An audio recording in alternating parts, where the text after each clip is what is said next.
I'm gonna get started. Recording. Yes. Okay. Hi. If you guys don't know who I am, I'm Mackenzie. I'm an associate market mentor, and I'm super excited about this call. I was like so hyped last night after this, and I wanted to like go live literally right after it, but it was like 10 o'clock at that point. I was like, no one's gonna hop on this. So basically, if you have no idea what I'm talking about right now, last night, Angie Lee and Erika Sheffer, I believe is how you say her last name, they did a 2-hour long webinar on like all things Instagram. And if you have no idea who they are, so Angie Lee has her own podcast. I know Gabby can attest to this too. Like, this is my favorite podcast ever. I listen to it literally almost every single day. It's called The Angie Lee Show. It's just really inspirational and so great. And then Erika is actually a part of our company. I believe she's a director. She also has her own podcast as well called Often Ambitious. So they paired up and they did this like 2-hour long webinar on Instagram, and they had so many good tips and tricks and like all these things. And I honestly took like 10 pages of notes. But I'm actually just going to sum it up for you guys in like a half hour just to keep it simple. But they basically went over 10 different like myths and strategies for Instagram and for our businesses. And it was super, super helpful. I already like started doing some of the things that they talked about. So grab a pen and paper if you want, take some notes on this. Because they definitely had some good tips. So they basically started off just by talking about like, what is the number one struggle that you have when it comes to selling our product or the opportunity on Instagram? Is it your captions? Is it the algorithm? Is it pitching to people? Is it gaining engagement? What exactly is it that you feel like holds you back from like your full potential when it comes to just selling to people? I think it was Angie who basically said that it takes 20 seconds for someone to click on your profile and scroll through and decide if they want to follow you or not. 20 seconds, that's it. So from there, she started going into all these 10 different like Instagram myths and strategies on like how to overcome these myths. I like can't say that word, so I'm so embarrassing. Okay, so number 1, does size matter? And it was really funny. She put like the eggplant emoji next to it. It was very funny. But does size matter? No, it doesn't. So this is in regards to your following. It does not matter if you have 100 followers or 10,000 followers. What really matters is that you're nurturing your current followers. And engagement is the thing that matters over how many people follow you. I know girls personally who have thousands of followers, but when you click on one of their like pictures, they only have a couple hundred likes on it. Followers don't matter, right? It's about engagement. It's about like nurturing your current following and building a community and building relationships with those people, right? Sorry, I have notes, by the way, I'm looking at them. So by the way, let me back up for a second. For every like thing that she went over, she also had an action step with it. So I'm going to like go over those action steps as well. So action for this one is to get in contact with your current followers and invest the time into like engaging with them. And you can even post like on your story, like, you know, what kind of content do you want from me? What type of content do you like to see the most? Do you like before and after pictures? Do you like my own personal results? Do you like when I use the products on my own hair? For the opportunity, like, do you like hearing success stories? Do you like, you know, seeing bullet pointed lists of the things that you would do if you were to like join the company? Like, what is it that you like the most? Because in reality, like what we're posting on Instagram is for everyone else. It's not for our own benefit, right? It's for everyone else. We're trying to change lives. We're trying to like help people with hair goals. So, and then someone asked like, well, what if they're not responding to something like that? And Erika said, well, activate them. Go to their profile, go engage with them, go start a conversation with them. That's what Instagram is. It's a social platform, right? So you want to be socializing with your followers. Okay, so number 2, Your bio is your business card. It's not your Tinder profile. That actually made me laugh. But basically, your audience, when they go to your profile, they want to know, like, how can you help them? What is it that your company does, or what is it that your product will do for them? It's not about like your favorite color or your pet's name or anything like that. Like, people don't care about that kind of stuff, to be totally honest with you. So take the fluff out, right? Take the fluff out of your bio. No one cares, okay? Not trying to be mean. That's just like what she said. So action for this one is to put an I help statement into your bio. So I think a lot of us do this already. We put like, I help women make, this much, or I help women make an extra income from their phones, or I help women work from Wi-Fi, or I help people gain confidence, or something like that. It's basically just an I help X, Y, and Z statement. And you can also insert a credibility factor in there as well. So if you have your own podcast, if you're an owner of something, if you have another full-time job, even, you could put that in there.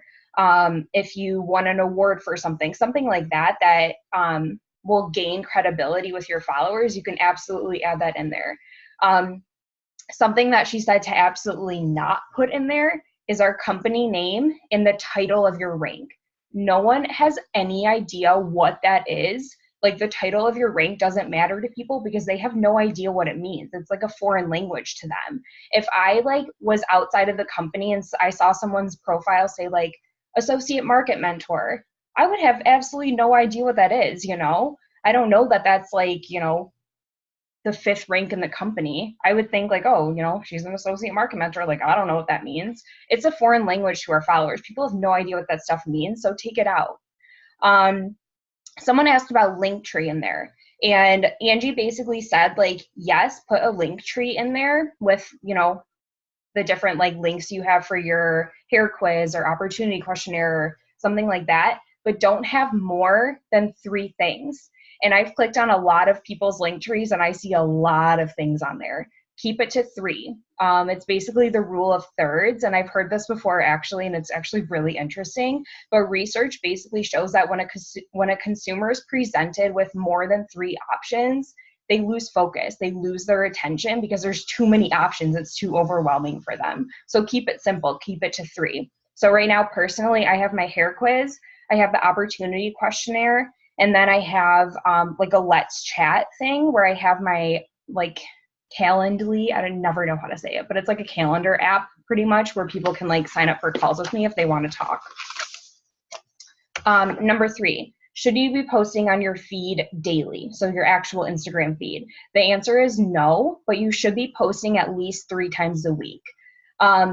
And that doesn't mean just posting a quick selfie with a really short caption. And I keep seeing that a lot often is just people posting like a picture with like an emoji.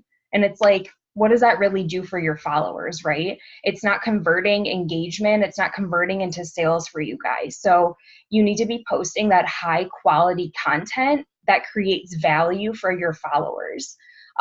So she gave a few different like strategies for doing this. So you should basically be cycling between research, role model, and result for all of your pictures. So research is basically educating people on our products and the opportunity, whether that be with like stats or something like that. So Erika gave an example where she had posted a picture and done a bunch of research on how much money it takes to actually invest in other businesses compared to ours. And compared to ours, like, we're badass pretty much, like $300 versus like thousands of dollars to invest in a company or invest in like a business. So that was her example of like research. And like she said that so many people had reached out to her after that because it's something that people don't know, right? It's educating people. Results is obviously like our transformations that we post and talking about how we help people change their lives pretty much, like pay off student loans, pay off their credit card debt, pay for your children to like live pretty much because they're expensive, like things like that. And it's just posting about your results. Now, I will say for that one, I would not overwhelm your feed with people's transformations, like their before and after pictures. That's super salesy, and we all know that we avoid things like that. So just be like aware of that. Although it is like posting about results and transformations, we don't want to be like putting everyone's testimonials like up on our feed. Super salesy, drives people away. And then role model is the last one, and that's basically just talking about like, I can help you do X, Y, and Z because I've already done it pretty much. So this one, she kind of said like might come with time, because obviously like success doesn't happen overnight in this business. We all know that. But even just something simple like celebrating your small victories, like, you know, I created a team of 100 women. Like I can help you do the same if you're looking to lead a team or something like that. And then as far as like everything that you post, like whether it's on your story or your actual feed, it should be educational, entertaining, or evoke action. If it does not do one of those three things for your followers, don't post it. And that's something that I've been working on a lot lately, is just like I'll take a picture of something and then I look at it and I'm like, what is this really doing for my followers? Like, is it really engaging them? Like, I posted a picture of my dog the other day and I was like, what is that really doing for my followers and my business? Like, is it really doing anything? You know? So instead, next time, like maybe I'll post like, you know, a picture of my dog and then something about our like pet care line, you know, something that's educational, something that's entertaining, something that's evoking action from them. And then, so the action for this one was following the 3S system. So this is basically in regards to captions for your pictures that you post on your feed. So the 3S's are sparking attention, story, and step / like action. So the first line of your caption should be sparking attention. When you're scrolling through Instagram, you can tell like, or this is like a thing on Instagram, the only thing that you see is the first line of the caption. So it needs to immediately be sparking attention for people. It should be intriguing, it should be engaging, so that people go and click on it and click on more so they can see what the rest of it is. The second part of it is going to be story. So telling a story about, you know, the picture or something like that. So for example, for me personally, I posted a picture the other day that was like, walking into Monday like ... That's it. So that was the first line of my caption. The second part was how I used to absolutely hate Mondays. Hated them. I loathed them. Okay. Told a story really quick, a couple sentences. The third line, it was an action step. So, or taking a step.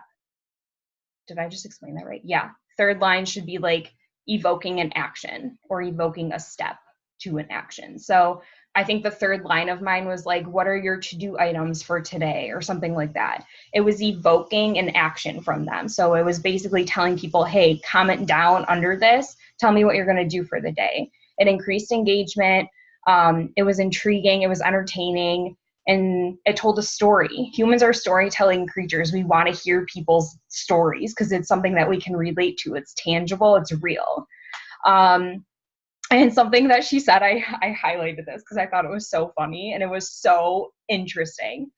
Angie said, you need to earn the right for someone to care about your cat or what you're eating the next morning. And I thought that was so interesting because she's right. Like, people don't give a shit what you're eating for breakfast unless you have that type of engagement and that type of following. You have to like earn the trust and credibility from your followers in order to post things like that and get engagement from it.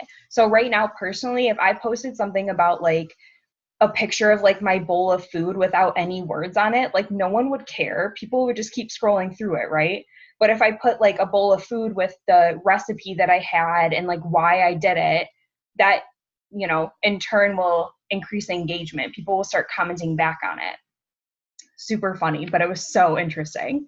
All right, number 4. I'm going to speed this up just a little bit because I don't want to keep you guys too long. But number 4, you don't need to spend too much time on hashtags. Focus more on the content and the value behind your content. I've actually been testing out hashtags recently because I'm taking social media courses, and it's it's interesting how many different like perspectives there are on hashtags, but I've been testing it out, and I've done the whole thing where you post like 3 hashtags under your caption, and then in the comments you post like 10 more or 15 more. I haven't honestly seen a huge difference in my followers or likes on my pictures, maybe a couple more likes on the pictures from it. So I agree with them on this, like focus more on the content and the value that you're bringing to your followers.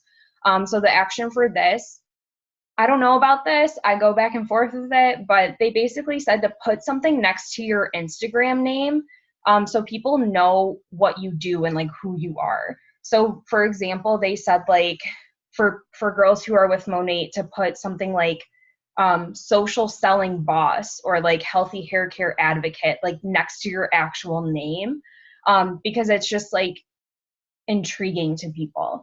Now, I personally don't know if I'm going to do that. I don't know how much I like that. I might test it out and see if it does anything for me, but if not, I might just delete it. But that's something new. I've never really heard of doing that before. So for me personally, I'm going to test that out and see how I like it.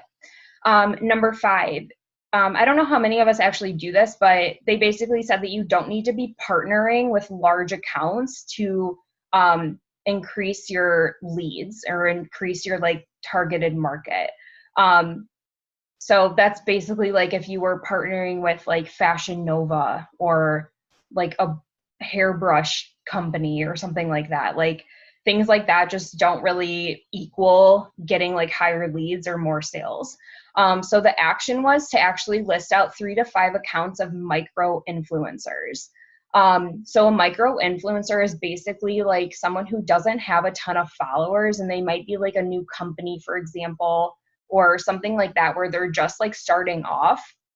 But they're starting to like slowly but surely like increase engagement on their page, and taking the time to like collaborate with them and bring value to their page. So for example, like maybe a new fitness wear like came out, or a fitness company.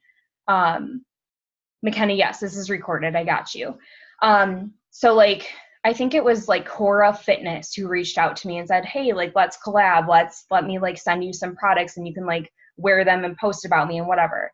So I went to their page. They don't have a ton of followers. They maybe have like 5,000 to 7,000. This might be another company, but that's a micro influencer. There's someone who does not have a lot of followers, but it's someone who, if they posted about me, there's enough people on their page where they would like drive business to my page, but in return, I would do the same for them. So action for that was just to list out 3 to 5 accounts that you might want to collaborate with.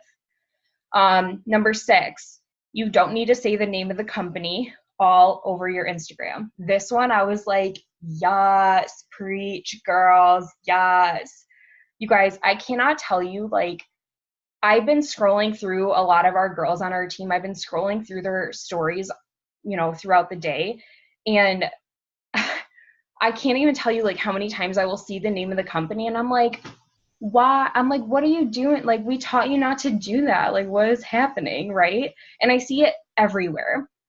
Okay. And I will say that I think Monat is starting to like pick up speed, and like people are starting to know who we are.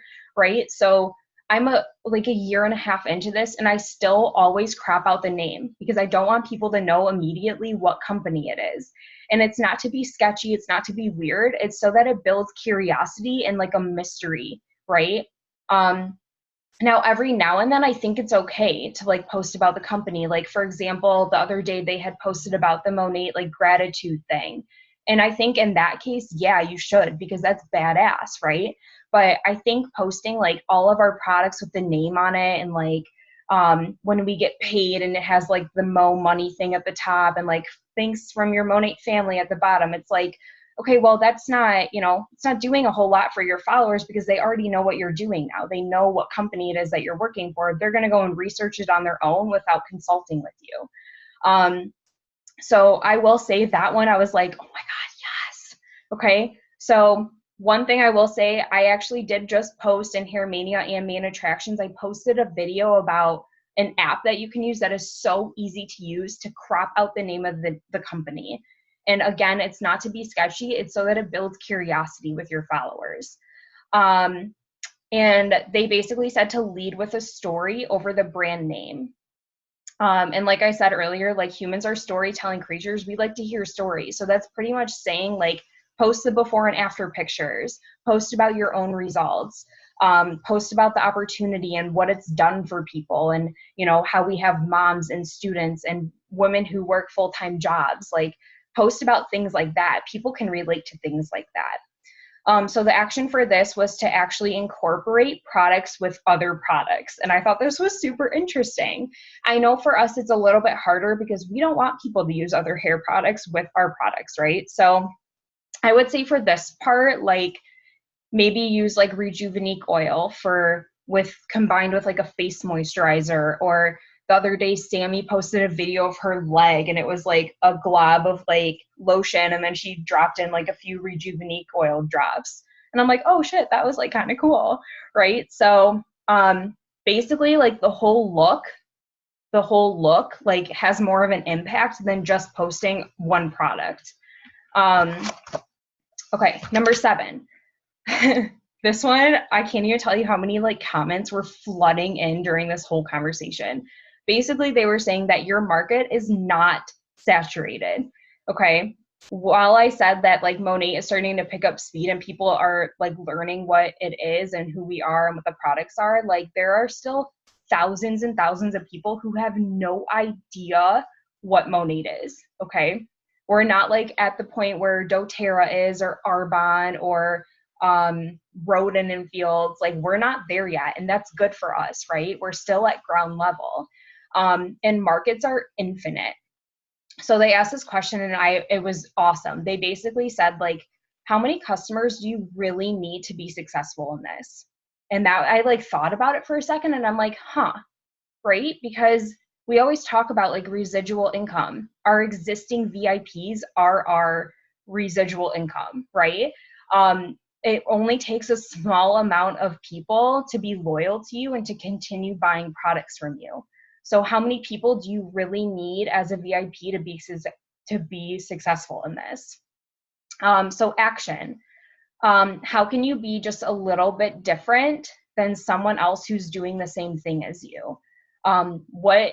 What can you do that no one else has done?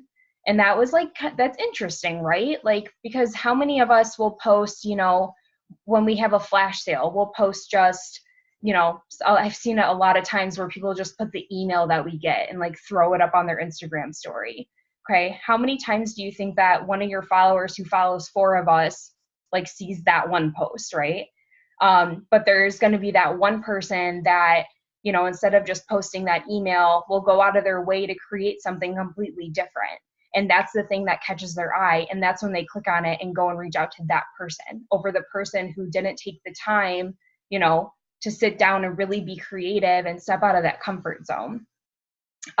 So example, today I posted a hair tutorial. I haven't done a hair tutorial in like probably a year. And I don't mean just like standing there and showing our products and like using them on myself. I literally stood there like doing my hair in the back. I honestly don't even think it was like that good. It was just something different, right? And from the back, like it was a picture of the back of my head and you could see how freaking long my hair got, right? But I didn't say anything like that. It's just catching like, you know, the attention of my followers by doing something like that. So something a little bit different, right? Okay, number 8, your visuals do not need to be perfect. It is not relatable to be perfect because none of us are, right? So be real, be yourself, be genuinely authentic, be yourself always.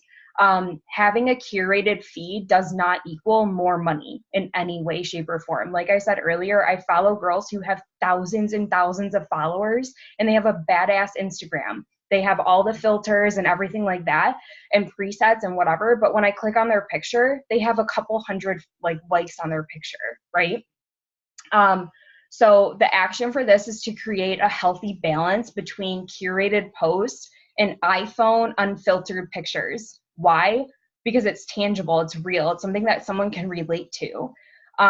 So this even goes for Instagram story, I would say, like not always getting all dolled up and like taking a video of yourself talking about the products or opportunity. Like be in your natural form. Like, don't put a bunch of makeup on if that's not what you always do. If it is what you do, then be that person, you know, just be who you are.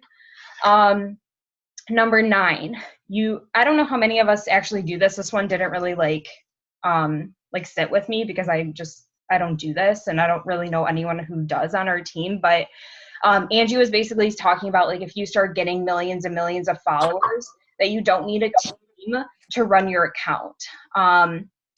And that's basically like someone like a copywriter or social media marketer or something like that. Like, you don't need someone to be doing that kind of stuff for you and rating all your content, because you want to be in your account and getting to know your followers. And the only way that you become a good communicator is when you're communicating. That's the only way that you can be like learning those things. So the action for this was to dive into your DMs and take the time to actually respond to your followers and ask questions and get to know them on that level and build that relationship with them. That's what Instagram is, right? It's a social media platform. You have to be social on it.